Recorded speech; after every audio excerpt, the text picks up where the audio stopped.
Jazakumullah khair untuk Mas Okta, demikian pula Mas Afrizal. Eh, kita mulai ya.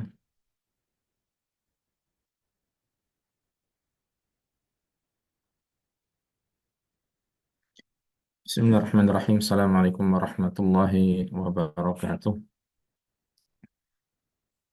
Innal hamdalillah nahmaduhu wa nasta'inuhu wa nastaghfiruh wa na'udzu billahi min shururi anfusina wa min sayyiati a'malina. May yahdihillahu fala mudilla lahu wa may yudlil fala hadiya lahu wa asyhadu an la ilaha illallah wahdahu la syarika lah wa asyhadu anna Muhammadan 'abduhu wa rasuluh. يا أيها الذين آمنوا اتقوا الله حق تقاته ولا تموتن إلا وأنتم مسلمون أما بعد فإن أصدق الحديث كتاب الله وخير الهدي هدي محمد صلى الله عليه وسلم وشر الأمور محدثاتها وكل محدثة بدعة وكل بدعة ضلالة وكل ضلالة في النار اللهم انفعنا بما علمتنا وعلمنا ما ينفعنا وزدنا علما اللهم أرنا الحق حقا وارزقنا اتباعه وأرنا الباطل باطلا وارزقنا اجتنابه اللهم إنا نعوذ بك من الفتن ما ظهر منها وما بطن رب اشرح لي صدري ويسر لي أمري واحلل عقدة من لساني يفقهوا قولي. Para jamaah sekalian, teman-teman rahimanillah wa iyyakum, ya, semoga senantiasa dirahmati dan dimuliakan oleh Allah Subhanahu wa taala. Alhamdulillah, segala puji senantiasa kita panjatkan pada Allah, salawat dan salam senantiasa kita sanjungan pada uswah hasanah kita, suri teladan kita, Nabi Muhammad sallallahu alaihi wasallam. Alhamdulillah, pada hari ini Allah mempertemukan kita kembali, dan pada kesempatan yang berbahagia kali ini insya Allah taala, sebagaimana yang telah di-share ya, bahwa kita akan membahas sebuah materi atau sebuah tema, hidup mulia dengan ilmu agama. Hidup mulia dengan ilmu agama. Tema ini sangat penting bagi kita semuanya karena banyak karena banyak alasan ya. Tentu saja kalau mau dirinci alasannya sangat banyak. Di mana masalah ilmu agama ini perlu kita ingatkan hingga berkali-kali karena memang banyak dari kaum muslimin yang lalai terhadapnya. Banyak dari kaum muslimin yang sibuk dengan dunia sehingga urusan akhirat dilalaikan. Banyak dari kaum muslimin juga mereka beribadah pada Allah Subhanahu wa taala, alhamdulillah ya. Tapi di satu sisi tidak sedikit juga dari mereka ketika beribadah itu ternyata tidak sesuai dengan tuntunan. Dan itu tentu saja karena kurang membaca atau kurang menuntut ilmu. Sebagaimana di satu sisi juga ya, ilmu agama ini adalah jalan yang paling baik ya, paling singkat, paling pintas untuk menuju surga Allah Subhanahu wa taala. Ya, dan ketika seseorang mengetahui ilmu agama, maka jalan menuju surga itu amat mudah baginya. Ya, yang ada selanjutnya adalah tinggal diamalkan seraya memohon taufik, memohon kemudahan dari Allah Subhanahu wa taala agar dia dilancarkan untuk mengamalkannya. Kemudian juga menuntut ilmu agama, ya, belajar agama, menyibukkan diri dengan ilmu agama juga, ini merupakan jalan istiqomah bagi seseorang di atas agama Islam. Jadi dengan kata lain, siapa yang ingin istiqomah di atas agama, jangan tinggalkan menuntut ilmu. Ya, jangan tinggalkan menuntut ilmu. Jangan tinggalkan belajar agama. Ya, menuntut ilmu yang dimaksud adalah menuntut ilmu agama Islam. Ya. Jangan pernah ditinggalkan. Karena memang menuntut ilmu di dalam syariat ini adalah minal mahdi ilal lahdi. Ya, ibarat kata dari buayan sampai masuk di liang lahat. Ya, jadi sejak seseorang bisa belajar, bisa diajar, ya, maka tugasnya adalah terus menuntut ilmu agama hingga dia meninggal dunia. Ya, tidak ada atau tidak terhenti dengan eh, title tertentu. Ya, kalau sudah S1 atau SMA sudah selesai tidak. S1, S2, S3, profesor, doktor, ya tidak. Tapi terus sampai dia meninggal dunia. Ya, makanya ya ini adalah tema yang perlu untuk terus senantiasa kita ingatkan karena banyak manfaatnya ya, dan di satu sisi juga ini adalah jalan kemuliaan di mana seseorang bisa hidup mulia, ya bisa benar-benar mulia kehidupannya, ya itu karena dia memiliki ilmu agama, karena memiliki ilmu agama. Dan kemuliaan tersebut tentu tidak hanya di dunia, tidak berhenti hanya di kehidupan dunia, tapi juga terus hingga dia dimasukkan oleh Allah Subhanahu wa taala ke dalam surga, dan itu adalah kemuliaan yang hakiki. Ya, kalau mungkin ilmu dunia itu ada yang mengangkat derajat, harkat, martabat seseorang di dunia, tapi belum tentu ilmu-ilmu dunia itu mengangkat seseorang hingga surga Allah. Ya. Nah, ini berbeda dengan ilmu agama. Makanya ayat-ayat ataupun hadis yang disampaikan oleh Rasulullah SAW atau demikian pula para ulama ketika membahas masalah ilmu, ilmu dan ilmu yang dimaksud adalah ilmu agama, ilmu yang dipuji, ya orang yang menuntutnya, mempelajarinya mendapatkan pujian, demikian pula orang yang memiliki ilmu tersebut juga mendapatkan pujian dari Allah, ya maka yang dimaksud adalah ilmu agama, ya yang dimaksud adalah ilmu ilmu agama. Dan sekali lagi bahwa menuntut ilmu agama ini adalah jalan kemuliaan. Ya, seseorang bisa hidup mulia dengan ilmu agama. Teman-teman sekalian, barakallahu fikum jami'an. Allah Subhanahu wa taala mengatakan di dalam surat Al-Mujadalah atau Al-Mujadilah, ya. Boleh kita katakan Al-Mujadilah ataupun Al-Mujadalah. Nah, kita pun akan mengetahui mengapa dikatakan Al-Mujadilah, mengapa dikatakan Al-Mujadalah ini dengan ilmu juga, ya. Jadi surat Al-Mujadalah atau Al-Mujadilah ayat ke-11 Allah mengatakan yarfa'illahu alladhina amanu minkum walladhina utul ilma darajat. Allah akan meninggikan ya derajat orang yang beriman di antara kalian dan orang-orang yang berilmu, ya hingga sekian, hingga beberapa derajat, ya. Jadi Allah akan mengangkat orang yang beriman dan berilmu di antara kalian beberapa derajat, ya. Akan ditinggikan derajatnya di sisi Allah Subhanahu wa taala. Dan ketinggian derajat tersebut tentu bukan hanya urusan duniawi atau bukan hanya urusan ukhrawi, bukan hanya di akhirat saja, tetapi juga di dunia. Ya, sebagaimana insya Allah nanti akan kita sampaikan. Untuk di akhirat, la raiba fih, ya, tidak diragukan lagi. La syakka, tidak ada keraguan sama sekali. Ya. Bagaimana dengan di dunia? Ya sama saja. Di dunia pun Allah akan muliakan mereka.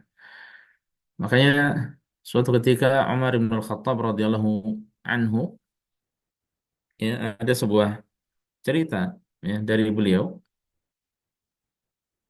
di mana beliau pernah mengangkat seorang pemimpin di Mekkah, ya seorang pemimpin, seorang amir di Mekkah pada saat itu, seseorang yang bernama Ibnu Abza, ya Abza, ya orang-orang bertanya siapa Ibnu Abza ini, ya bahkan orang-orang yang dahulu juga dekat dengan Umar bertanya siapa Ibnu Abza ini. Dijawab oleh Umar, ya Maulan min mawalina, dia adalah bekas budak, ya jadi seorang budak yang dimerdekakan oleh kami, ya namanya Ibnu Abza. Dan ternyata dia adalah seorang budak. Kemudian teman-temannya mengatakan fastakhlafta alaihi maula, mengapa engkau angkat seorang mantan budak, bekas budak untuk menjadi pemimpin, ya. Kemudian dijawab oleh Umar bin Khattab radhiyallahu anhu, innahu qari'un li kitabillah azza wa jalla. Ya, karena dia ini sangat memahami kitabullah wa innahu alimun bil faraid. Dan dia juga sangat paham ilmu faraid. Dengan kata lain, bahwa Ibnu Abzah ini adalah seorang ulama, ya, meskipun dia adalah mantan budak, ya, bekas budak, sebelumnya adalah dahulu budak yang diperjualbelikan, tapi karena dia memahami Al-Quran, qari li kitabillah, ya, kemudian juga seorang alim dalam ilmu faraid, apalagi di zaman dahulu, ya, amat jarang orang yang memahami ilmu faraid sampai sekarang juga, ya, sampai sekarang juga ilmu yang sangat jarang. Makanya Umar bin Khattab radhiyallahu anhu mengangkatnya sebagai amir pada saat itu, sebagai pemimpin di kota Makkah, gubernur di kota Makkah. Kemudian beliau mengatakan, sesungguhnya Nabi kalian Shallallahu Alaihi Wasallam telah berkata, Inna Allah yarfa'u bihadzal kitabi aqwaman wa yad'u bihi akharin. Sungguh, ya, sungguhnya Allah Subhanahu wa taala itu mengangkat kaum-kaum tertentu, ya, mengangkat suatu kaum dengan kitab ini, itu dengan Al-Quran, dan dengannya pula Allah itu merendahkan, menjatuhkan derajat kaum yang lainnya. Ya.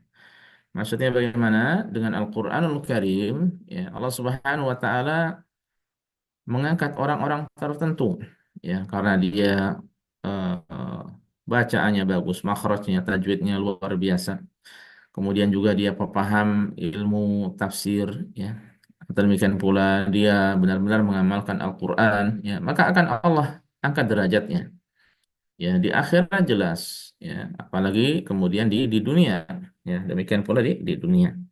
Kemudian juga karena sebab Al-Quran, ada orang-orang juga atau kaum-kaum yang Allah hinakan, Allah rendahkan. Maksudnya bagaimana? Ya, karena mereka tidak memedulikan Al-Quran, mereka tidak memperhatikan Al-Quran, ya, karena mereka mungkin hanya membaca dan memuaskan diri dengan bacaan saja tanpa mempelajari maknanya, ya, sehingga bagaimana bisa diamalkan, ya, sehingga bagaimana bisa diamalkan kalau hanya dibaca, dibaca dan dibaca, ya, atau mungkin sudah sampai ilmunya tapi tidak diamalkan, ya, tidak mau mengamalkan Al-Quran. Ya, ini menyebabkan seseorang menjadikan apa, hina di hadapan Allah Subhanahu Wa Taala. Makanya Rasulullah Sallallahu Alaihi Wasallam mengatakan Al-Quranu hujjatun laka wa alaika. Al-Quran itu akan menjadi hujjah bagimu yang membelamu, ya, au alaika, atau menjadi bumerang bagimu. Sebaliknya akan menyerang dirimu, akan menjatuhkan dirimu.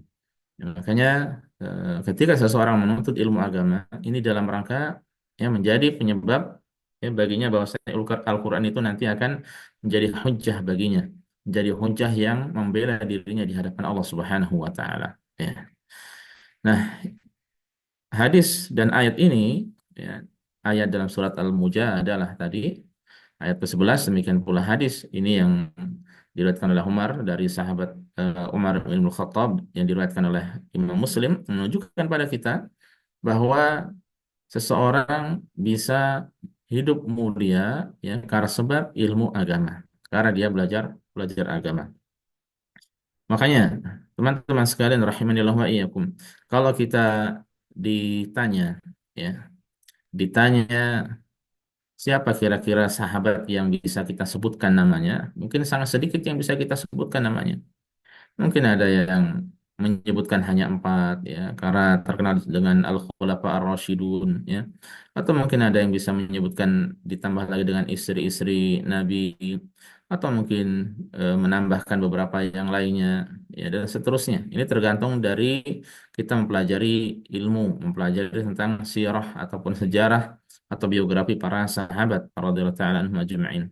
Nah, nah, terlepas dari itu semuanya, ternyata tanpa kita sadari bahwa mereka yang sering kita dengar namanya, ya, itu sebagian besarnya memiliki andil terhadap syariat Islam, dan mereka adalah para ulamanya, ya. Al-Khulafa Ar-Rasyidun Abu Bakar, Umar, Utsman, Ali radhiyallahu anhum ajma'in, mereka adalah para ulama dari kalangan sahabat, ya, sebagai pemimpin, meskipun memang periwayatan hadisnya tidak banyak dari mereka karena mereka sibuk dengan urusan kenegaraan, ya, tapi mereka termasuk sebagaimana kita ketahui masyhur dalam masalah ini karena dekatnya, karena senantiasa menuntut ilmu, ya, dekat dengan Rasulullah Sallallahu Alaihi Wasallam. Atau demikian pula kita mungkin mendengar para sahabat banyak yang namanya Abdullah, ya. Bahkan ulama menjelaskan bahwa Abdullah dari kalangan sahabat itu ada sekitar 300 orang. Tapi siapa dari nama-nama Abdullah tersebut yang mungkin kita hafal? Yang kita hafal ternyata, seandainya ada yang kita hafal, itu dari kalangan sahabat, dari kalangan ulama, ya, ulama dari kalangan sahabat dengan kata lain. Ya, contohnya seperti Abdullah bin Abbas. Ini adalah ahli tafsir dari kalangan sahabat. Ya, Abdullah bin Mas'ud. Demikian pula ahli tafsir dari kalangan sahabat. Ya, Abdullah bin Amr bin As. Ya, Abdullah bin Amr bin As ini, ya, meskipun tidak termasuk dari ulama dari kalangan sahabat, ya, tidak banyak meriwayatkan hadis dari Rasul Shallallahu Alaihi Wasallam, tapi secara keilmuan tentu saja mumpuni. Demikian pula pengamalan ilmunya. Ya, Abdullah bin Amr bin As ini adalah sahabat yang begitu rajin beribadah pada Allah Subhanahu wa taala. Atau demikian pula dari isi-isi Rasulullah Sallallahu Alaihi Wasallam yang mungkin di antara yang kita sering mendengarnya adalah Aisyah. Dan kalau kita baca biografi Aisyah, beliau ini adalah, ya, istri Rasulullah Sallallahu Alaihi Wasallam yang paling faqih, yang paling berilmu, ya, dibanding yang lainnya. Ya, dan seterusnya. Ya, kita pernah mendengar Abu Hurairah karena ilmunya, karena beliau ulama dari kalangan sahabat dan seterusnya.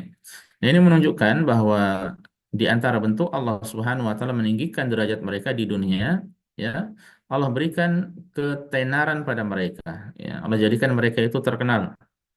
Meskipun perlu digarisbawahi teman-teman sekalian rahimanillah wa iyyakum bahwa terkenal dalam urusan kebaikan, ya, atau terkenal dalam kebaikan itu adalah cobaan, ya.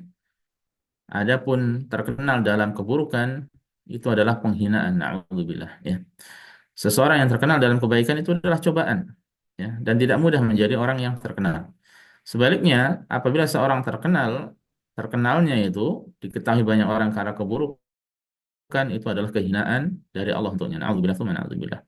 Ya, makanya para ulama yang terkenal, ya, itu adalah ujian dari Allah Subhanahu wa taala, ya. Para ulama dari kalangan sahabat tabi'in dan tabi'ut tabi'in dan seterusnya hingga sekarang, ya, mungkin kita mengetahui nama ulama ulama ulama ini syekh itu, ya, ustadz ini ustadz itu, atau mungkin juga ada ustadzah dan seterusnya.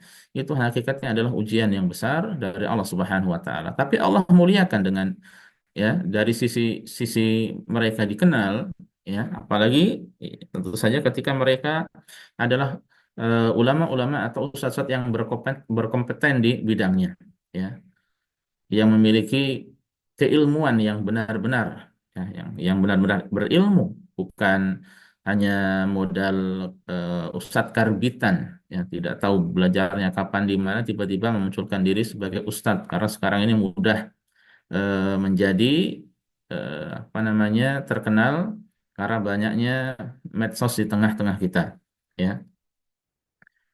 Nah, jadi mereka Allah muliakan, ya, dengan hal tersebut, ya, hakikatnya itu adalah ujian dan ini juga adalah bentuk apa ditinggikan derajatnya, ya. Makanya kemudian ketika kita mendengar nama-nama para sahabat, ulama-ulama selanjutnya juga dari kalangan tabi'in, tabi'ut tabi'in dan seterusnya, kita tidak sering tidak luput lisan kita ini mengucapkan, mendoakan radhiyallahu anhu, ya, atau radhiyallahu anhum, atau demikian pula rahimahullah rahimahullah, ya.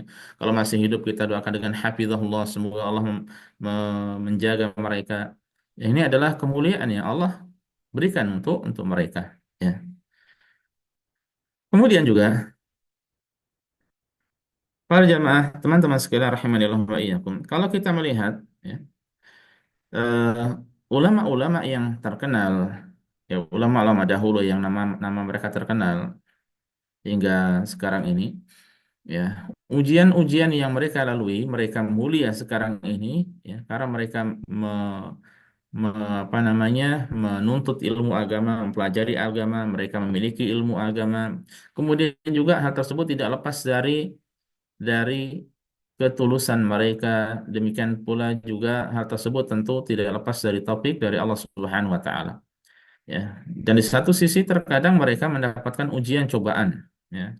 Tidak sedikit ada ulama yang diuji dengan penjara contohnya, atau mungkin teman-teman pernah mendengar ada kitab Alfiyah, ya, Alfiyah Ibnu Malik yang berisi 1000 sekian bait, syair dalam ilmu nahwu atau nazam, ya, nazam dalam ilmu nahwu, ya.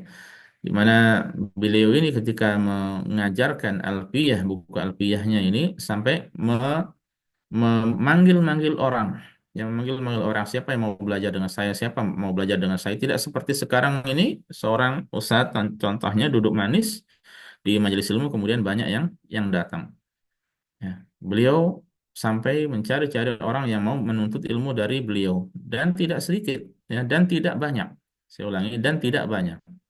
Tapi ya, subhanallah, dengan izin Allah, Allah muliakan sepeninggal beliau bahwa kitab Alfiyah Ibnu Malik ini ya terkenal di seantero penjuru dunia. Ya.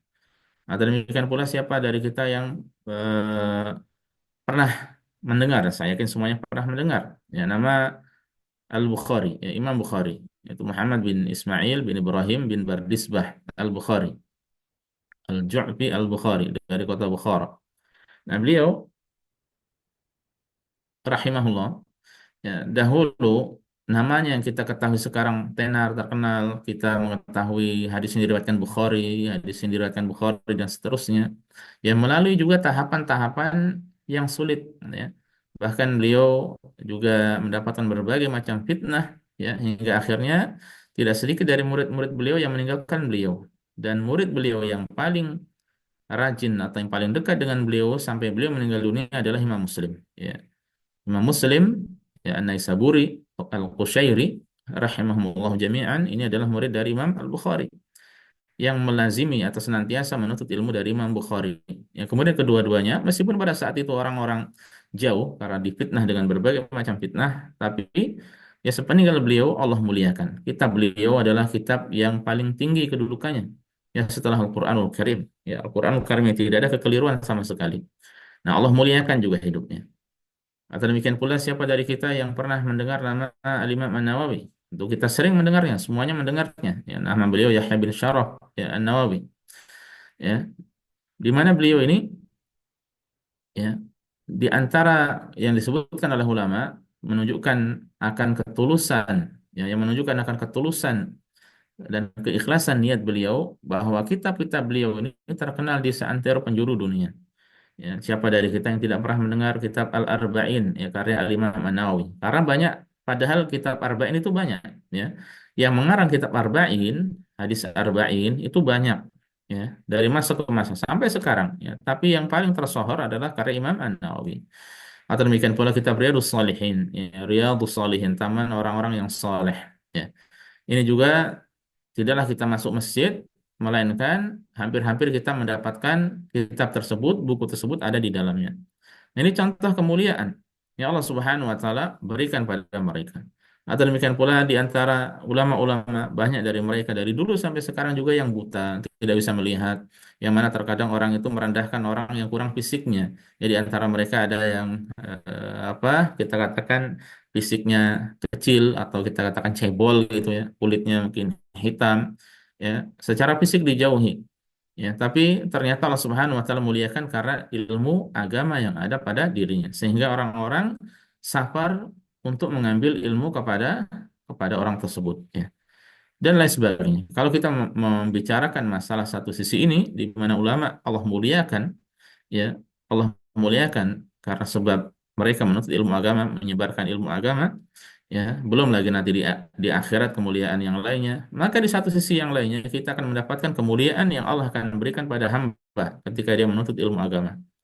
Ya, yang terkadang ini tidak dimiliki oleh orang-orang bahkan yang memiliki gelar profesor doktor. Ya, dimana kalau orang menuntut ilmu agama maka kemuliaan yang Allah berikan sekadar contohnya dia akan memahami akidah yang lurus. Ya, ini adalah kemuliaan.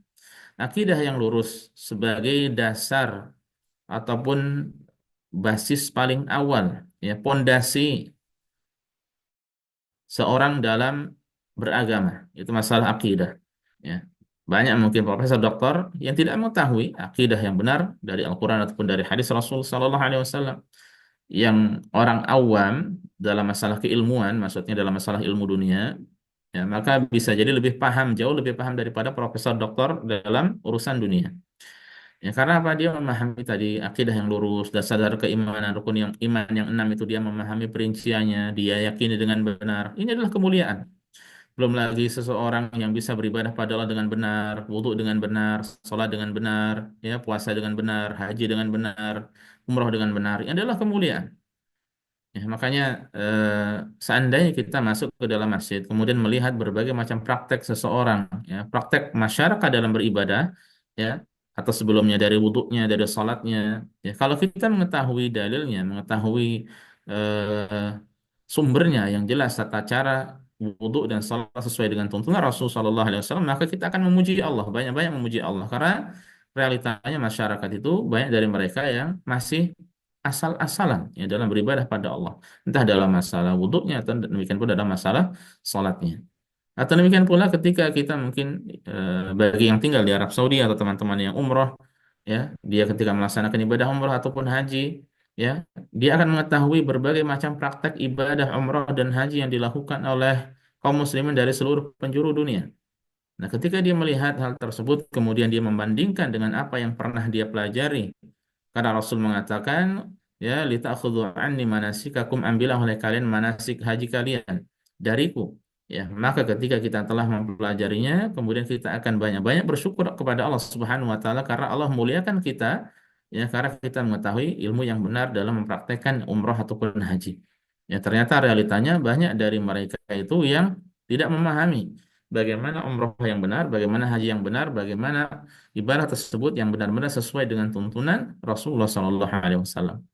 Atau demikian pula banyak dari kaum muslimin, ya, yang kita mengetahui kaum muslimin di Indonesia adalah mayoritas, yang meskipun semakin ke sini semakin terkikis, ya, persentase mereka tidak sampai 90%, hanya 80 sekian persen dibanding agama-agama yang ada yang lainnya. Tapi kalau kita perhatikan kemudian secara praktek, entah masalah akhlak mereka, masalah adab mereka, ya, kemudian kita seandainya kita sendiri menuntut ilmu, kita bandingkan antara diri kita dengan mereka, ya, kita akan banyak-banyak bersyukur pada Allah Subhanahu wa taala yang Allah muliakan, ya, diri kita dengan akhlak yang mulia, ya, diri kita yang Allah jaga dengan adab Islami dan seterusnya. Ya, itu semuanya, ya, eh, merupakan taufik, kemudahan, ya, dari Allah Subhanahu wa taala untuk kita, ya, dan di antara sebabnya karena apa? Karena seseorang dia peduli dengan syariat Islam, mempelajari syariat Islam. Nah, ini, ya, menunjukkan semuanya teman-teman sekalian, barakallahu fikum jami'an, menunjukkan bahwasanya kemuliaan, ya, dengan ilmu agama itu adalah sesuatu yang nyata, sesuatu yang nyata. Ya, belum lagi kalau kita memperhatikan di tengah masyarakat, ya, begitu ketika banyak orang yang tidak memahami masalah syariat, ketika dia tidak memahami pondasi-pondasi dasar dalam masalah agama, ya, kemudian bersikapnya pun, ya, akan berbeda ketika ada suatu permasalahan tertentu. Ya, sebagaimana isu-isu akhir-akhir ini, ya, begitu mudah seseorang itu dibodoh-bodohi, ya, dan ini realita, dibodoh-bodohi, ya, dengan isu-isu ke Arab-Araban, ya, atau mungkin ke wali-walian, ya, ketika dibodoh ini wali itu wali, atau demikian pula ini karomah itu karomah, ya, atau demikian pula sebagian yang memanfaatkan, ya, memanfaatkan asal muasal dari Yaman, ya, entah dari Hadramaut, dari Tarim atau yang lainnya, yang kemudian itu untuk meraup keuntungan di tengah masyarakat dan seterusnya, ya. Nah, kalau dia memahami dasar-dasar agama, pondasi-pondasi dalam syariat ini, dia tidak, insya Allah, akan menjadi manusia yang berprinsip, tidak mudah terombang-ambing, dan dia akan mengetahui mana yang hak, mana yang batil, ya, mana yang benar-benar dari Nabi SAW dan mana yang bukan, dan itu adalah kemuliaan. Dan itu adalah kemuliaan, ya. Atau mungkin juga di satu sisi kita ketika kita mengetahui ada orang-orang yang begitu membanggakan dengan akalnya, ya, dengan logikanya, ya, sampai-sampai kemudian berani menolak ayat-ayat Al-Quran ataupun hadis Rasulullah SAW karena bertentangan dengan akal, karena bertentangan dengan logika mereka, ya, maka kita pun akan bersyukur pada Allah Subhanahu Wa Taala, ya, karena ketika seseorang bisa tunduk, patuh, taat pada Al-Quran, pada hadis Rasulullah SAW, ya, kemudian dia eh, sepenuhnya dia serahkan segala sesuatu kepada Allah, maka ini adalah kemuliaan. ya tidak menjadikan akal itu sebagai dasar, ya, sebagai dasar atau sebagai dalil, ya. Sebaliknya akal kita harus tunduk kepada dalil, ya. Ketika ayat-ayat Al-Quran ataupun hadis mungkin ada yang belum bisa dipahami oleh akal kita, maka berarti akal kita yang kurang. Ya, bukannya yang kurang atau yang keliru, yang salah adalah Al-Quran dan hadis, ya. Nah, makanya ketika kita selamat dari masalah ini, tidak mendewakan akal, tidak mendewakan logika, maka ini adalah kemuliaan, walhamdulillah, ya. Dan ini tentu saja teman-teman sekalian rahimanillah iyyakum, ya, pertama semata-mata karena topik hidayah dari Allah Subhanahu wa taala, ya. Kemudian setelah itu juga karena seseorang dia mempelajari syariat, dia belajar agama, ya, sehingga sikapnya akan semakin baik insya Allah taala. Nah, berbeda ketika seseorang dia tidak belajar agama, maka akan mudah terombang-ambing dengan isu-isu receh, isu-isu remeh, bahkan yang sangat disayangkan bisa membuat fatal, ya, terhadap akidahnya, terhadap agamanya. Ya, apalagi semakin ke sini berbagai macam fitnah itu disebarkan di tengah kaum muslimin. Yang sangat disayangkan, berbagai macam fitnah disebarkan di tengah kaum muslimin. Ya, karena yang akan disesat-sesatkan, ya, atau akan dijadikan sesat, dijauhkan dari agamanya adalah kaum kaum muslimin. Ya, karena sebagai mayoritas dan bencinya orang-orang musuh-musuh Islam terhadap agama agama Islam. Nah, kalau kita tidak menyadari hal ini, ya, maka yang dikhawatirkan adalah diri kita nanti akan termakan juga dan akhirnya menjadi korban, ya. Makanya dengan belajar agama, dengan mempelajari syariat Islam, ini akan menjadikan seseorang mulia, mulia di dunia sebelum mulia di akhirat. Teman-teman sekalian rahimanillah wa iyyakum, coba kita perhatikan bahwa agama Islam dalam dalam perjalanannya menuju pada kita hingga sampai pada kita ini melalui langkah atau melalui tahapan fase yang sangat-sangat panjang. Dan perlu diingatkan bahwasanya para nabi dan rasul, ya, itu mewariskan ilmu, ya. Para nabi dan rasul itu tidak mewariskan dinar ataupun dirham, ya.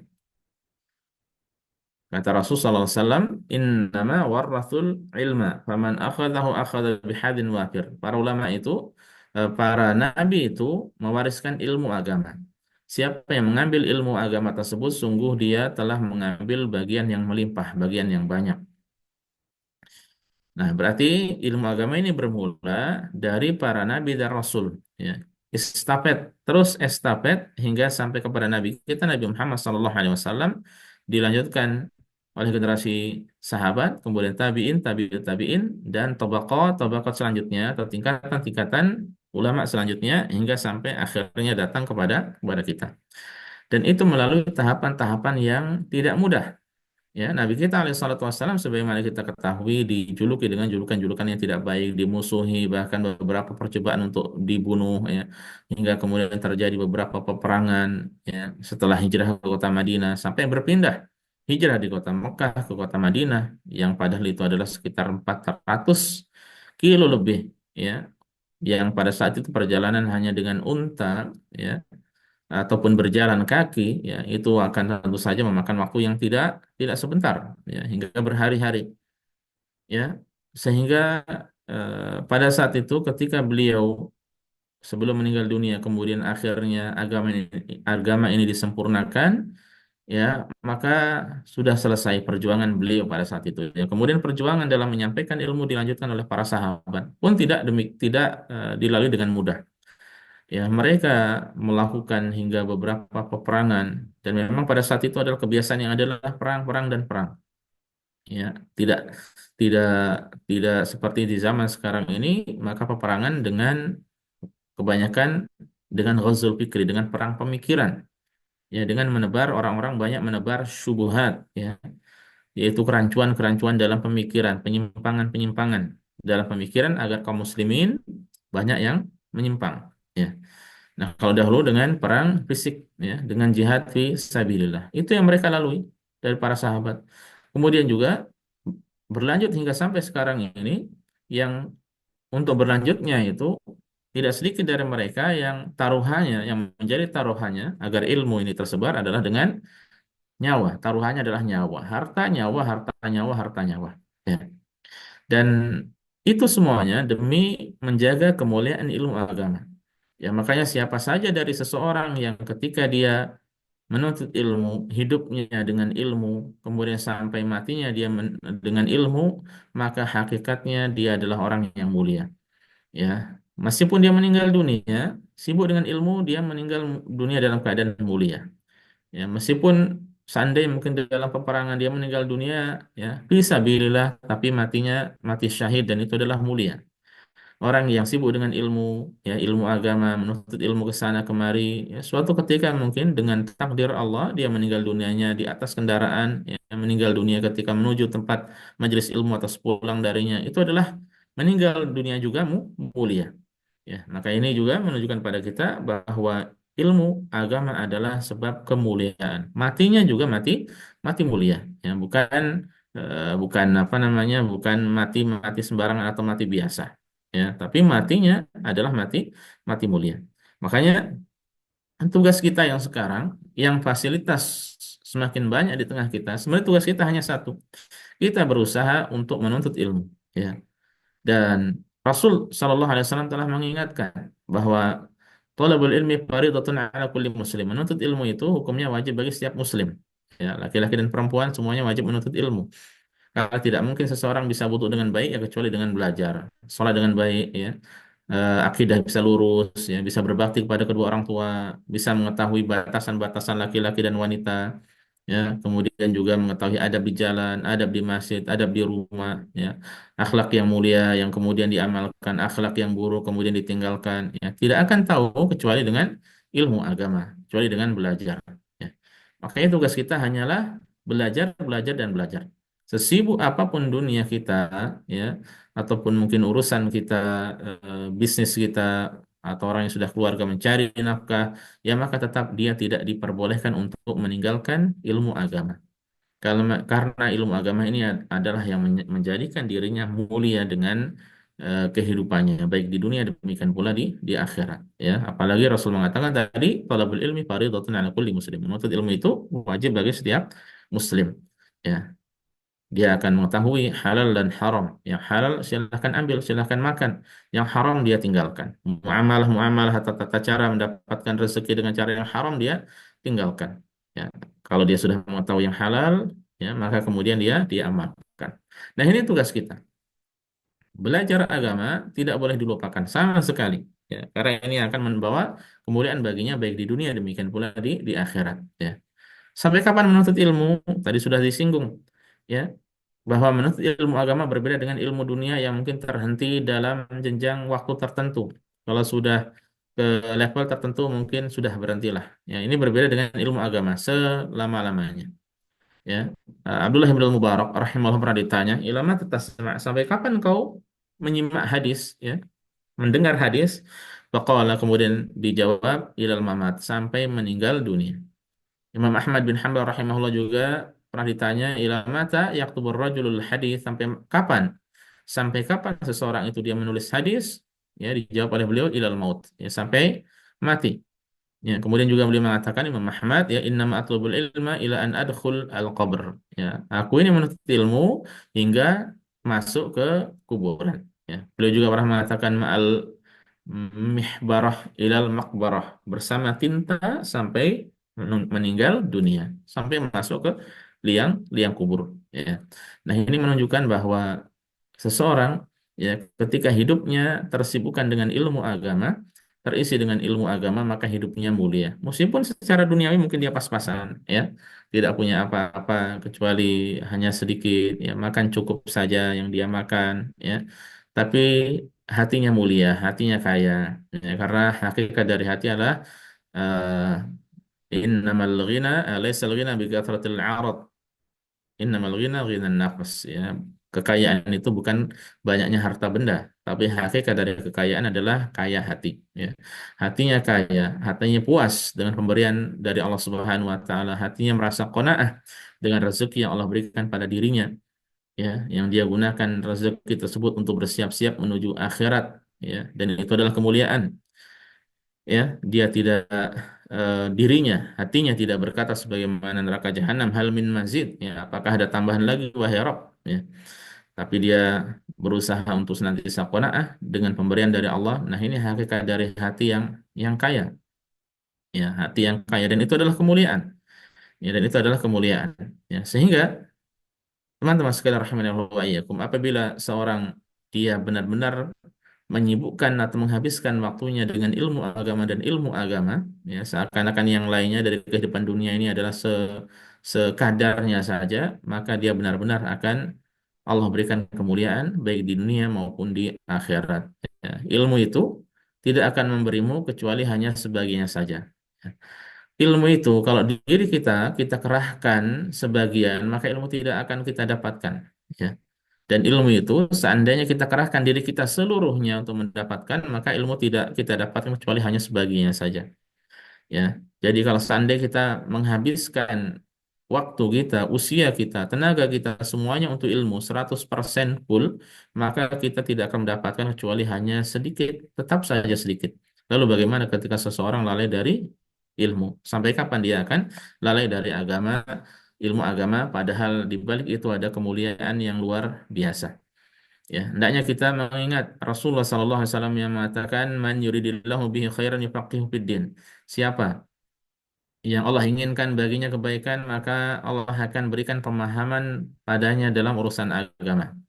Ya, jadi belajar agama, mendalami ilmu agama, ini tanda Allah menginginkan kebaikan baginya. Ya, makanya kita sambut keinginan Allah tersebut, ya, kebaikan tersebut. Ya. Jangan sampai kita termasuk dari orang yang jauh dari ilmu agama, ya, karena itu bisa menyebabkan kesengsaraan, keburukan, dan menjauhkan dirinya dari kemuliaan menuju kehinaan.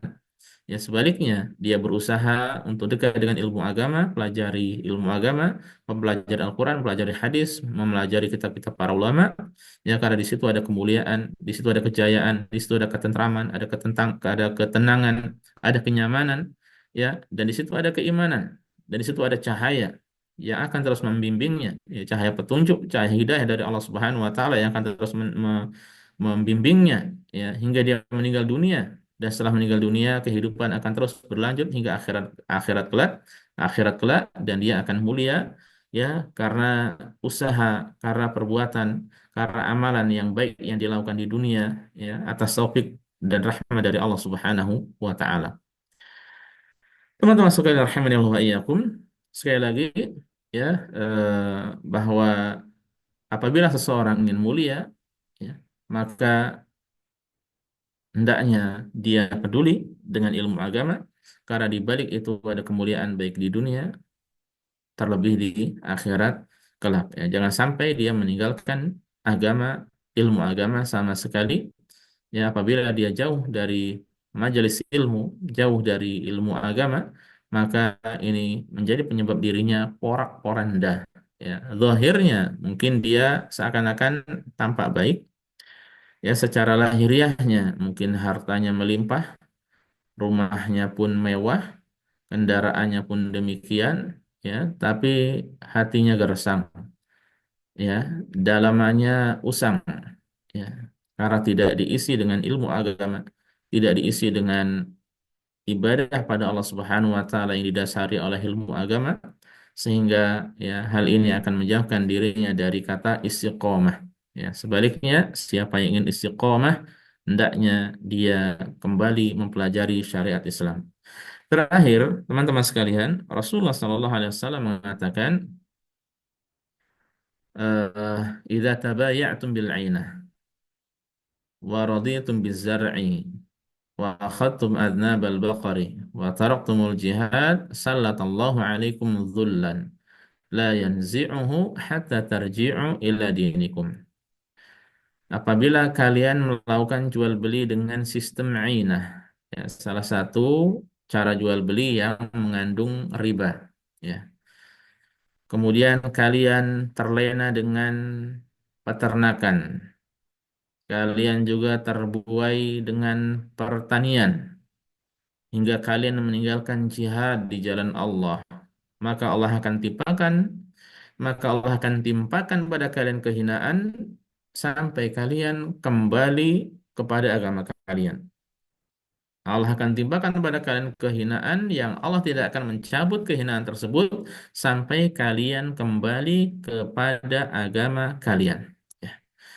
Nah, jadi maksud dari hadis ini, ya, karena ketika manusia sibuk dengan hal-hal yang diharamkan, sibuk dengan dunia, ya, riba, zina, ya, korupsi, dan lain sebagainya, pengkhianatan dan seterusnya, kemudian juga terlena dengan dunia, pertanian, ternakan, bisnis, kemudian akhirnya kewajiban ditinggalkan, jihad fisabilillah, ya, sholat jauh, puasa demikian, umroh haji, zakat, ya, tidak dilakukan, ya. Kemudian juga akhirnya jihad di jalan Allah yang merupakan puncak amalan kejayaan Islam juga ditinggalkan. Akhirnya yang Allah timpakan kepada manusia adalah kehinaan, kehinaan, dan kehinaan. Dan kehinaan tersebut tidak akan Allah angkat, tidak akan dicabut olehnya sampai kita kembali ke dalam agama Islam dengan sebenar-benarnya, sampai kita kembali kepada Islam. Ya, sampai kita mempelajari Islam dan mengamalkannya. Sampai kita benar-benar mempelajari Al-Quran, mempelajari hadis, mempelajari kitab-kitab para ulama, kemudian kita amalkan. Ya, ketika dua poin ini dilakukan, maka kejayaan itu akan kembali kepada kaum muslimin. Itu yang Allah minta, ya, atau itu yang diharapkan dari diri kita, dan itu kembali kepada diri kita. Sedikit pun tidak kembali kepada Allah. Ya, kembali kepada kita. Belajar, amalkan. Belajar, amalkan. Belajar, amalkan. Tidak sibuk dengan debat, tidak sibuk dengan percecokan di dunia maya, tidak sibuk, ya, melakukan hal-hal yang tentu saja tidak baik, ya. Tapi sibukkan diri dengan menuntut ilmu agama, amalkan, ya, menuntut ilmu agama, amalkan. Nanti akan ada orang-orang yang seperti itu, ya, kemudian akan terus berkumpul semakin banyak hingga akhirnya ketika keadaan semakin baik, maka Allah akan berikan kemenangan, kemenangan, kemuliaan, kejayaan kepada kaum muslimin. Ya. Ini yang diminta, ya, dari diri kita. Ya. Teman-teman sekalian rahimahullah wa iyyakum, dengan kata lain, ya, bahwa untuk bisa kembali kepada kemuliaan, ya, berarti jalan satu-satunya adalah dengan belajar agama Islam dan mengamalkannya. Nah, ini eh, yang mungkin bisa disampaikan, bisa kita pelajari secara singkat, yang secara memberisi nasihat untuk kita semuanya. Semoga bermanfaat bagi kita semuanya. Wallahu taala alam, wa sallallahu ala nabiyina Muhammad wa sallama tasliman katsira, dan saya kembalikan kepada siapa, Mas Aprizal atau Bapak Okta. Barakallahu fikum jami'an. Jazakumullah khairan. Ya Ustadz, ini insya Allah akan dibacakan oleh Aprizal pertanyaan Ustadz. Baik. Baik, terima kasih. Bismillahirrahmanirrahim. Uh, ada pertanyaannya dari Ari Rizal. Assalamualaikum warahmatullahi wabarakatuh. Izin bertanya, Pak Ustadz, bagaimana caranya untuk menghindari ujub dan menghindari sifat ria pada saat menyampaikan ilmu agama kepada orang lain? Sekian, terima kasih. Seperti itu, Pak Ustadz, pertanyaannya. Baik. Bagaimana cara menghindari ujub dan menghindari ria saat menyampaikan ilmu agama kepada orang lain, ya. Eh, Ria dan ujub. Singkatnya, kalau mau secara singkatnya, ya, jawabannya ada pada firman Allah Subhanahu wa taala yang kita baca, ya, senantiasa kita baca.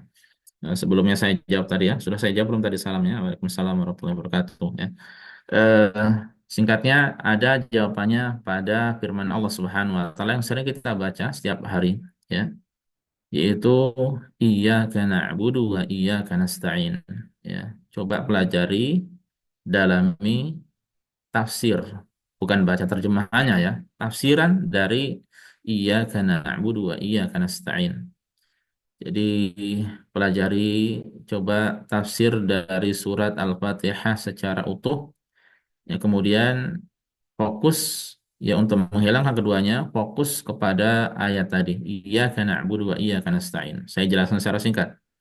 Iyyaka na'budu, hanya kepadamu lah kami beribadah, wa iyyaka nasta'in, dan hanya kepadamu lah kami memohon pertolongan. Ya. Ini maksudnya seandainya seseorang hamba dia benar-benar beribadah pada Allah, maka dia tidak akan riya. Ya. Karena riya bisa menghilangkan ibadah, bisa menghapuskan amal kebaikan. Ya.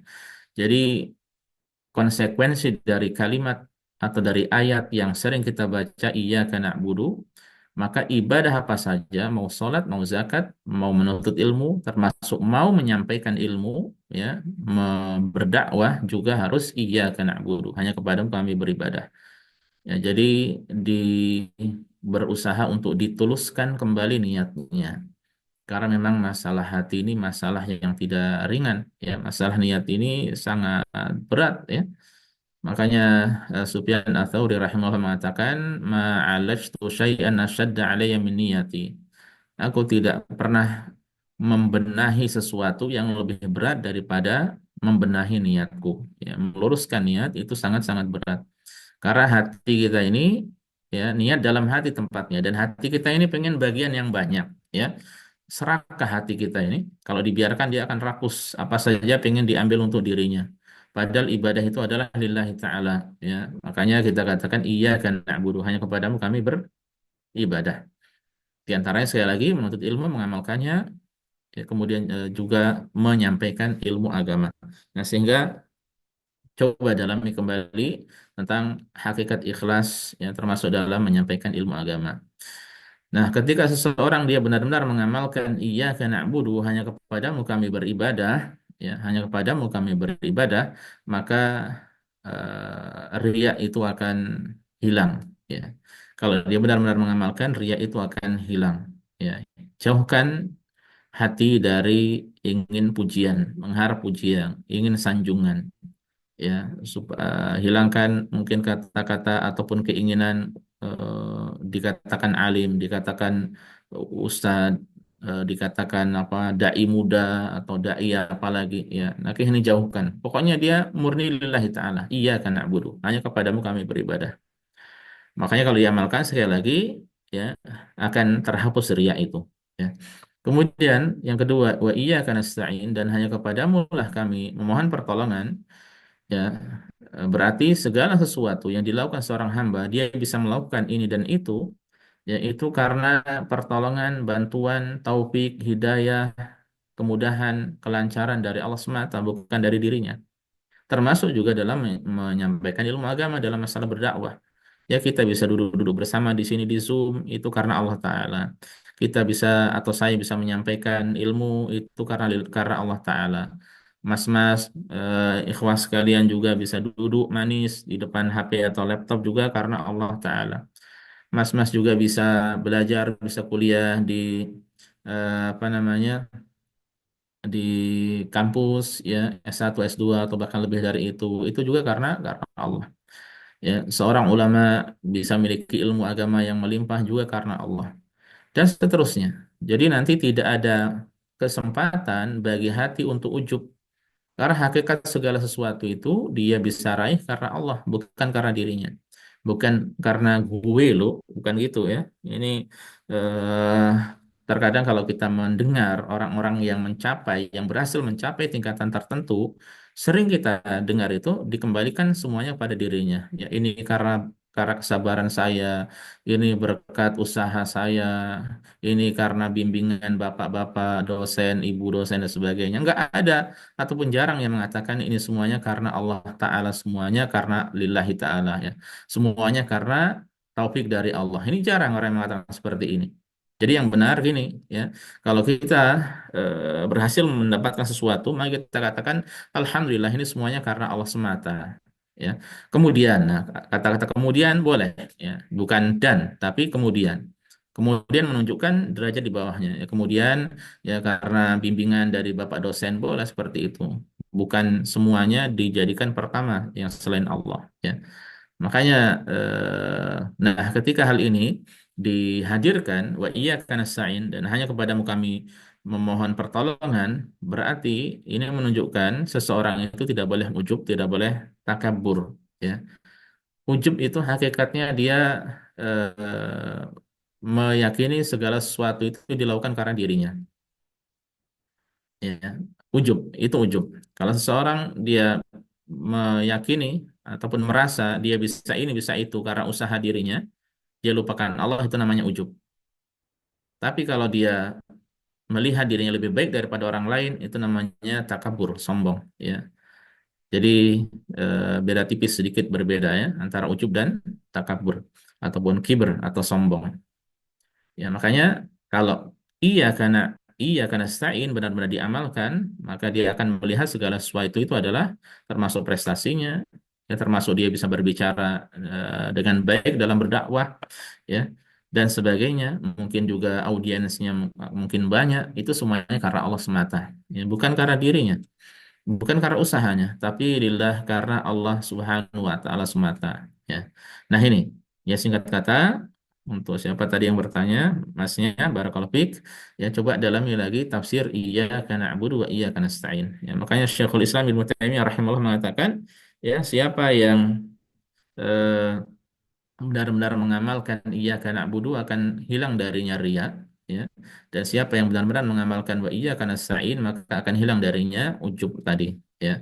Jadi ingat Allah, Allah dan Allah, ya, kita jadikan Allah di hadapan seakan-akan di hadapan kita. Wallahu taala alam. Oh, baik Pak Ustadz. Alhamdulillah, jazakallah khair atas jawaban langsung dari Pak Ustadz. Lalu ada lagi yang ada lagi dua pertanyaan Pak Ustadz yang dikirim Japri. Itu yang pertama, Assalamualaikum warahmatullahi wabarakatuh. Pertanyaannya adalah apa langkah-langkah awal untuk belajar agama dengan terstruktur? Lalu untuk pertanyaan yang kedua, bagaimana pandangan agama terkait ilmu selain dari ilmu agama tersebut gitu Pak. Terima kasih Pak Ustadz. Baik. Waalaikumsalam warahmatullahi wabarakatuh. Sama-sama Mas Afrizal. Untuk pertanyaan pertama, ya, bagaimana belajar agama agar bisa terstruktur? Iya, ini penting, ya, karena memang kalau kita melihat realita di tengah masyarakat, belajar agamanya itu kurang terstruktur, sehingga yang terjadi apa? Yang terjadi adalah ya akan kurang baik, ya akan kurang baik pengetahuan agamanya. Semestinya, ya, kalau seseorang ingin belajar agama supaya terstruktur, dia mulai dari yang paling penting, ya. Dan tidak ada yang paling penting melebihi perkara akidah, ya, melebihi perkara akidah, ya dia pelajari masalah akidah. Dan ketika disebut akidah, maka yang dimaksud adalah rukun Islam, rukun iman yang enam rukun iman. Itu pelajari benar-benar, ya, dan ingat bahwa akidah ataupun agama ini sumbernya adalah Al-Quran dan hadis Rasulullah SAW. Dan ya, masalah akidah tidak boleh diambil kecuali dari Al-Quran dan hadis Rasulullah SAW. Karena akidah banyak terkait masalah hal-hal yang gaib, ya. Iman pada Allah gaib, iman pada malaikatnya juga gaib, ya, iman pada para rasul juga kita tidak melihatnya sekarang. Ya, iman pada kitab-kitabnya, iman pada rasul, iman pada hari akhir gaib, iman kepada takdir juga ini perkara yang merupakan rahasia Allah. Kita tidak mengetahui detailnya. Ya, maka ya ambil dari Al-Quran dan hadis, ya, dan coba cari-cari majelis ilmu yang mendalami masalah akidah, akidah dasar, atau sekarang mudah di internet, ya, dan sekali lagi yang bersumber dari Al-Quran dan hadis. Dan perlu diingatkan, ya, untuk memahami Al-Quran dan hadis atau memahami rukun iman atau agama Islam secara sempurna itu melalui tidak melalui kecuali eh, dari tangan-tangan ustadz atau ulama yang benar-benar lurus, ya. Ya, saya kasih contoh maksudnya bagaimana? ya. Seperti seseorang ketika mempelajari akidah dari, anggap saja mungkin ada ustadz yang dia ini meyakini ilmu diambil dari mimpi, ya. Ilmu diambil dari mukasyafat atau kasyaf, seseorang bisa tahu perkara gaib, ya. Atau demikian pula ilmu diambil dari perasaan, atau demikian pula ilmu filsafat dijadikan sebagai jalan untuk mempelajari syariat. Padahal Islam tidak butuh filsafat, ya. Ya, atau demikian pula mungkin keyakinan bahwasanya wali itu lebih mulia daripada nabi, sehingga apa yang dikatakan diucapkan wali perbuatannya adalah benar dan seterusnya. Nah, ini kalau mengambil ilmu dari orang seperti itu tidak akan dia sampai pada akidah yang sebenarnya. Karena semua dari hal itu berseberangan dengan, ya, apa yang ada di dalam Al-Qur'an, apa yang ada di dalam hadis Rasulullah Shallallahu alaihi wasallam. Ya, apalagi kalau kita berbicara masalah urusan seperti karomah, karomah dan karomah, ya ini banyak dari kaum muslimin, ya, yang terjerumus, ya, ke dalamnya, ya, ke dalam kekeliruan di dalamnya, ya, dan seterusnya. Jadi pelajari rukun iman yang enam, ya, rukun iman yang enam yang bersumber dari Al-Quran dan hadis Rasulullah Sallallahu Alaihi Wasallam. Kemudian juga setelah itu pelajari rukun Islam. Nah, dua rukun ini yang paling penting. Setelah rukun iman, dia pelajari sambil belajar terus perlahan-lahan. Coba belajari tentang rukun Islam. Ya, rukun Islam berarti dia membahas masalah salat. Ya, sebelum salat nanti ada taharah. Ya, setelah dua kalimat syahadat tentu saja, ya. Taharah, bersuci dengan baik, kemudian salatnya, kemudian zakat, kemudian puasa, kemudian haji. Di situ ada umroh dan lain sebagainya. Yang berarti dengan kata lain dari kitab-kitab fikih, ya. Dari kitab-kitab fikih. Kalau rukun iman ini adalah hak Allah semuanya, ya. Adapun rukun Islam ini adalah terkait masalah ibadah, terkait masalah ibadah yang bersifat amaliyah atau perbuatan. Ya. Nah, coba cari majelis-majelis ilmu yang membahas kajian kitab, ya. Majelis-majelis ilmu yang membahas kajian kitab. Kalau ada kitab ini tanya, ini kitab masalah akidah bukan? Ini kitab fikih bukan? Ya. Yang paling penting terlebih dahulu adalah masalah akidah. Ini yang mengokohkan. Makanya dakwah para nabi dan rasul dahulu adalah masalah akidah, akidah dan akidah. Masalah tauhid, tauhid, tauhid, tauhid. Ibadah, ibadah, ibadah. Ya, ini dakwah para nabi dan rasul dahulu. Supaya kalau tauhidnya lurus, meskipun ibadahnya masih kurang, ya, maksudnya bisa jadi ada yang keliru dan sebagainya, karena masih dalam tahapan belajar, maka akan dimaafkan insya Allah. Ya, karena kesudahan orang yang mentauhidkan Allah adalah surga, meskipun dia datang kepada Allah dengan membawa banyak dosa. Ya, bukan berarti menggampang-gampangkan atau mengenteng-entengkan dosa, tidak, ya. Nah, ini. Jadi yang perlu didatangi kajian-kajian kitab, ya, kajian-kajian kitab, karena itu nanti akan lebih terstruktur, perlahan-lahan tapi mantap, ya. Adapun kalau kajian-kajian mungkin tablik akbar atau tematik itu jadikan sebagai motivasi, ya. Mungkin contohnya kalau kajian-kajian tematik yang penting, ya, bagaimana cara tobat yang benar atau kiat istiqomah, ya, atau keutamaan ilmu, ya, dan sebagainya. Nah, itu contoh-contoh yang mungkin akan menjadi penyemangat diri kita, ya, sebagai ibaratnya sebagai suntikan, sebagai imun, sebagai motivator untuk kita, motivasi untuk kita, ya. Tapi kalau untuk benar-benar bisa mengetahui runutnya, jadi kajian kitab yang membahas kitab ini, membahas kitab itu. Pertama akidah, kemudian fikih, ya, atau masalah ibadah. Pertama rukun Islam, rukun iman, kedua rukun Islam. Kemudian setelah itu, ya, dia juga pelajari coba masalah akhlak, masalah adab, ya, kitab-kitab akhlak, kitab-kitab adab, ya. Kalau dia mau melakukan muamalah, ya, mau jual beli, mau bisnis, nah ini banyak keliru dari masyarakat, tidak belajar. Yang mau bisnis, mau berusaha, ya, mau buka usaha tidak belajar, ya. Padahal dia wajib mempelajari fikih muamalah. Maksudnya yang terkait bisnis, terkait jual beli, apa saja yang boleh, apa saja yang haram, ya. Nah, ini sesuai dengan kebutuhannya, sesuai dengan kebutuhannya. Secara umum, insya Allah jual beli ataupun muamalahnya masyarakat adalah baik, ya. Tapi ada hal-hal yang perlu dipelajari, apa saja yang haram. Nah, nah, kalau sudah seperti ini, perlahan-lahan ke pembahasan yang lainnya yang diperlukan. Ya, singkatnya seperti itu. Wallahu taala alam. Kemudian yang kedua tadi apa, Mas?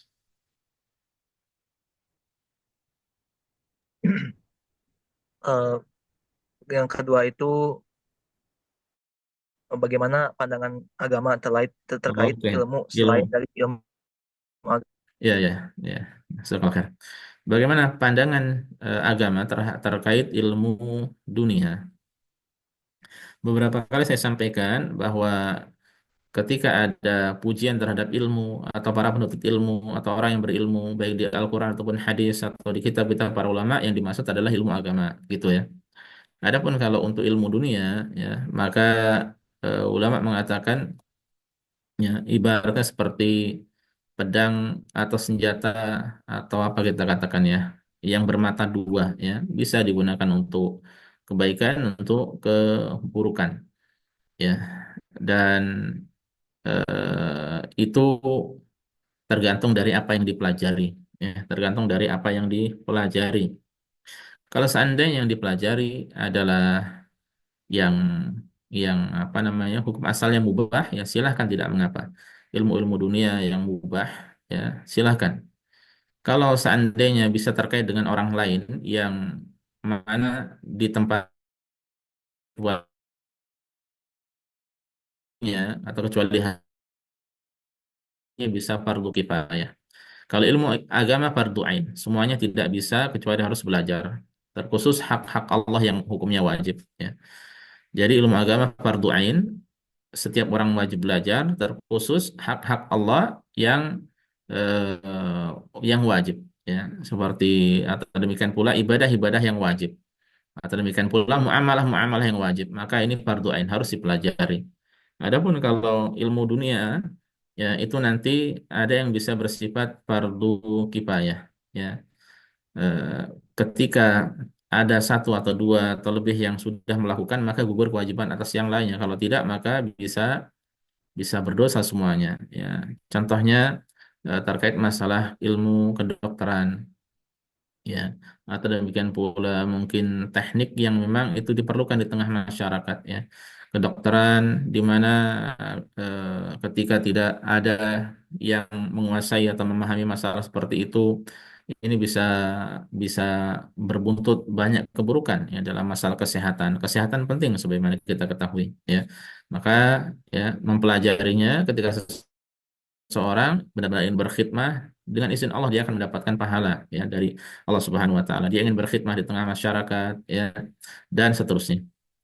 Ya, adapun selain itu ya ibaratnya seperti senjata bermata dua bisa membahayakan dirinya, bisa baik baginya ya tergantung dia niatnya dan bagaimana dia mempelajarinya. Dan adapun kalau ilmu-ilmu yang memang haram ya tidak boleh dipelajari ya tidak boleh dipelajari maka hendaknya dia tinggalkan ya dan kalau ditanya apa contohnya ada hal-hal yang di dalam syariat itu secara hukum asalnya tidak diperbolehkan ya contohnya perbajakan bea cukai ya itu mengambil harta orang lain tanpa hak ya tanpa hak bahkan apalagi kalau dijadikan sarana untuk memperkaya diri sendiri atau lingkungan tertentu, maka ini jelas kezaliman yang nyata. Ya, apa namanya pajak, ya, pajak atau bea cukai. Atau demikian pula beberapa ilmu kesenian, ya, ilmu kesenian ini bertentangan dengan syariat Islam. Ya, terkadang ada yang sampai derajat bisa jadi apa mengajari kesyirikan, ya, mengajari cara tunduk atau menyembah, ya kepada orang lain ya maka ini tidak diperbolehkan ya atau demikian pula seperti menggambar makhluk yang bernyawa yang memahat membuat apa namanya itu pahatan atau ukiran makhluk yang bernyawa kalau di dalam Islam tidak diperbolehkan hal semacam itu ya ada nas yang jelas ataupun hadis larangan jelas dari Rasulullah SAW. Yang menjadi masalah memang kita banyak yang tidak memahami masalah ini. Termaktub di kitab-kitab para ulama dari berbagai macam mazhab ya. Mau Hanafi, Maliki, Syafi'i, Hambali ya, dijelaskan dalam masalah itu. Tinggal dibuka saja ya, tinggal dibuka saja dan lain sebagainya. Jadi intinya demikian ya. Hukum asalnya itu mubah ya, tapi bisa bisa menjadi haram ya, atau bisa menjadi wajib meskipun itu fardu kifayah, atau bisa menjadi haram juga, ya, tinggal dilihat nanti. Kemudian juga niat-niatnya dan sebagainya. Ya, wallahu taala alam. Ini yang saya ketahui, Mas, ya.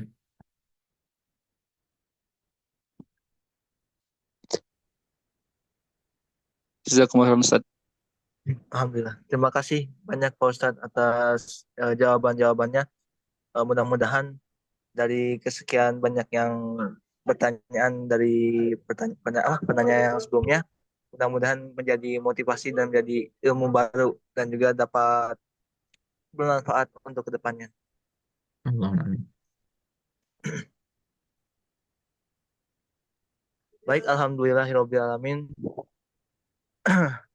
Setelah selesai kajian online pada hari Minggu tanggal 2 Februari 2025, eh, saya ucapkan terima kasih sebanyak-banyaknya kepada Pak Ustadz Suhan, Pak Ustadz Muhammad Suhan atas materi dan juga kajian yang telah disampaikan. Mudah-mudahan juga para hadirin sekalian dapat mendapatkan manfaat, mendapatkan juga ilmu baru yang akan bermanfaat untuk kedepannya lagi. Sekali lagi Allahumma. saya ucapkan terima kasih ya Pak Ustadz. Sama-sama. Sama-sama, Mas. Eh, Pak Ustadz, tolong untuk ditutup dengan doa mungkin Pak Ustadz. Dan Mhm. mudah-mudahan juga dari doa tersebut Baik, dapat. siap-siap, Mas, Mas Afrizal, ya. Barakallahu fiik, jazakallahu khair. Baiklah, teman-teman sekalian, ya, jazakumullah khair wa barakallahu fiikum atas kehadirannya. Terima kasih banyak. Dan terakhir kita tutup, ya, dengan memohon pada Allah Subhanahu wa taala, semoga Allah Subhanahu wa taala senantiasa menjaga kita, dan semoga Allah Subhanahu wa taala senantiasa membimbing kita di atas agama ini, dan memudahkan, memberi taufik kepada kita untuk senantiasa menuntut ilmu agama dan mengamalkannya, dan semoga Allah Subhanahu wa taala terus membimbing kita untuk menjadi lebih baik lagi dan lebih baik lagi. Dan kita mohon juga pada Allah Subhanahu wa taala, semoga Allah Subhanahu wa taala menjadikan kita manusia yang diberkahi, ya. Semoga Allah memberkahi usia kita, waktu kita, memberkahi harta kita, memberkahi keluarga kita, memberkahi ilmu kita. Dan kita mohon pada Allah Subhanahu wa taala, semoga Allah berikan istiqomah pada kita dalam menuntut ilmu dan mengamalkannya. Dan terakhir, semoga Allah memberikan pada kita husnul khatimah. Allahumma amin. Ini saja, ya, mungkin yang bisa kita sampaikan pada kesempatan kali ini. Terima kasih untuk semuanya tanpa terkecuali. Barakallahu fikum jami'an. Kita tutup dengan kafaratul majlis. Subhanakallah bihamdika asyhadu an la ilaha illa anta astaghfiruka wa atubu ilaika. Assalamualaikum warahmatullahi wabarakatuh.